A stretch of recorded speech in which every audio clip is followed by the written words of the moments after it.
जय श्री कृष्णा। राधे राधे। आषाढ़ माह के कृष्ण पक्ष की अमावस्या तिथि को आषाढ़ अमावस्या होती है।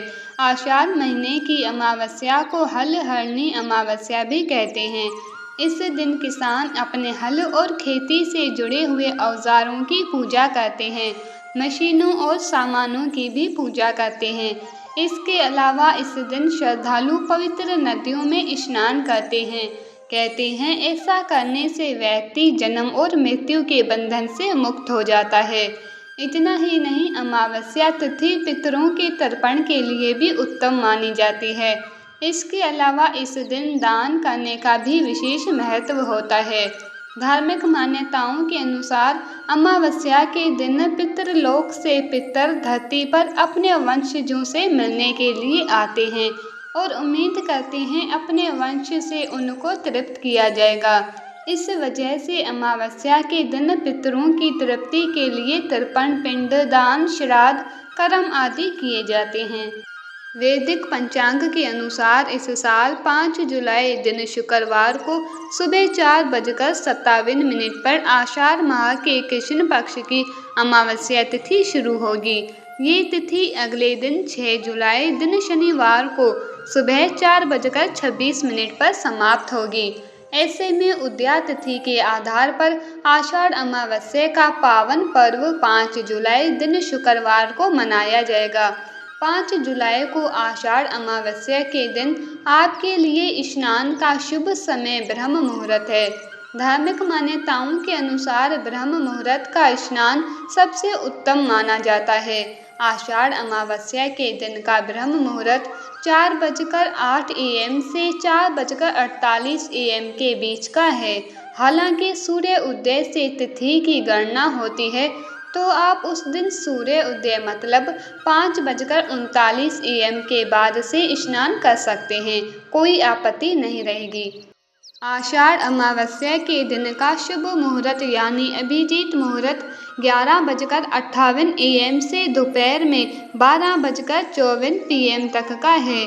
अगर आप अपने पितरों को खुश करने के लिए उनका श्राद्ध कर्म करना चाहते हो तो आषाढ़ अमावस्या के दिन 11 बजे से दोपहर को 2 बजे के बीच श्राद्ध कर्म करें। बहुत ही अच्छा समय मिल रहा है। आषाढ़ अमावस्या पर दुर्लभ ध्रुव योग का निर्माण हो रहा है। इस योग का समापन 6 जुलाई को देर रात 3:49 पर होगा। इस तरह पूरे दिन ध्रुव योग का संयोग है। इस योग में स्नान दान करने से अमोघ फल की प्राप्ति होती है। इस शुभ अवसर पर शिववास योग का भी निर्माण हो रहा है। आषाढ़ अमावस्या पर भगवान शिव जगत जननी देवी माँ पार्वती के साथ कैलाश पर विराजमान रहेंगे। शिववास योग में भगवान शिव का अभिषेक करने से बहुत शुभ फल की प्राप्ति होती है। अब मैं आपको थोड़ा शॉर्ट में बता रही हूँ कि अमावस्या वाले दिन हमें किस तरह से पूजा करनी चाहिए और किन विशेष बातों का ध्यान रखना चाहिए। तो देखो, अमावस्या का दिन जगत के पालन भगवान विष्णु और पितरों को समर्पित होता है। इस दिन सुबह जल्दी ब्रह्म मुहूर्त में उठें। दिन की शुरुआत देवी देवताओं के ध्यान से करें और अगर पॉसिबल हो सके तो गंगा जी में स्नान करें। अगर आपके लिए ऐसा करना संभव ना हो तो घर में ही नहाने के पानी में थोड़ा सा गंगा जल मिलाकर स्नान करें। इसके बाद भगवान सूर्य को जल अर्पित करें। भगवान विष्णु की सच्चे मन से पूजा प्रार्थना करें। इस दिन सुबह स्नान करने के बाद पितरों का तर्पण करना बहुत शुभ माना जाता है। इसके बाद पितरों के नाम से दान पुण्य भी जरूर करना चाहिए। इस दिन ज़रूरतमंद लोगों को वस्त्र और अनाज का दान करना चाहिए। पितरों का तर्पण करने के लिए कुशा, काले तिल और सफ़ेद फूल का उपयोग करना सबसे अच्छा माना जाता है। शाम में पीपल के पेड़ के नीचे सरसों के तेल का दीपक प्रज्वलित करें। कहते हैं पीपल के पेड़ पर अमावस्या वाले दिन पितरों का वास होता है। अच्छा, पीपल के पेड़ की 7 परिक्रमा भी जरूर करना, इससे पितरों की आत्मा को शांति मिलती है। इसके अलावा अमावस्या तिथि पर आपको शाम के समय दक्षिण दिशा में सरसों के तेल का एक दीप जरूर प्रज्वलित करना चाहिए। साथ ही जो दान पुण्य इंसानों को करने के अलावा आप बहुत शुभ कर्म भी कर सकते हो, जैसे आटे की गोलियां मछलियों को खिलाओ, चींटियों को शक्कर मिला हुआ आटा खिलाओ। अमावस्या के दिन आटा दान करना बहुत ही अच्छा होता है, चाहे वो आप इंसानों को करो या पशुओं के निमित्त करो। अच्छा, एक और चीज़ माना जाता है, इस दिन नमक और चीनी का दान भी ज़रूर करना चाहिए।